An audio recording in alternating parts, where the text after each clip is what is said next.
दोस्तों होली का समय आने वाला है और Khesari Lal Yadav back to back Khesari का नया गाना पूरा अपडेट देने वाला हूं, तो वीडियो के अंत तक देख के हमारे चैनल को सब्सक्राइब करके बेल आइकन को प्रेस जरूर करें, क्योंकि ऐसी खबर हमारे चैनल पर रोज डाली जाती है। चलिए बात कर लेते हैं दोस्तों, होली बहुत नजदीक आ चुका है और होली के समय खेसारी लाल के धमाका होना एक बड़ी सी बात होनी चाहिए, लेकिन इस कड़ी में एक मोस्ट धमाका आप सभी के बीच होने वाला है। आप सभी के बीच खेसारी लाल का आ रहा है और उस गाने को खूबसूरत लिखे हैं पवन पांडे के द्वारा इस गाने को लिखा गया है और इस गाने को गाए हैं हमारे ट्रेंडिंग स्टार खेसारी लाल यादव जी। पवन पांडे का लिखा हुआ गाना इस साल पहली बार आने वाला है। इस गाने का नाम दिया गया है होली में हाला कर देवा। इस गाने को रिलीज किया जाएगा भोजपुरी राइटर पवन पांडे का। सुनिए। नमस्कार, हम पवन पांडे सबके गोड़ लाता रही और वो सबके इंतजार खत्म भइल। हमार जौन लिखल सॉन्ग बा होली के खेसारी जी और शिल्पी राज जी के आवाज में,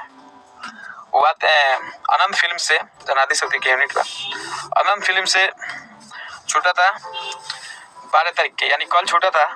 तरह सब खूब प्यार आशीर्वाद दी। बहुत बढ़िया वीडियो बा, बहुत बढ़िया गाना बा और बहुत दिन बाद हमारा गाना होता। करीब इस साल के पहला गाना खेसारी जी के आवाज में हमारा होता। आप सब जगह सोचले रहनी वैसा गाना बा, तो खूब प्यार आशीर्वाद दी, खूब दिल लगा के सुने और दिमाग लगा जी। बात करें तो होली गाना बहुत जबरदस्त होने वाला है, जो कि भोजपुरी दर्शकों को बहुत पसंद आने वाला है। तो दोस्तों वीडियो पसंद आए तो लाइक करके चैनल को सब्सक्राइब जरूर करें। धन्यवाद।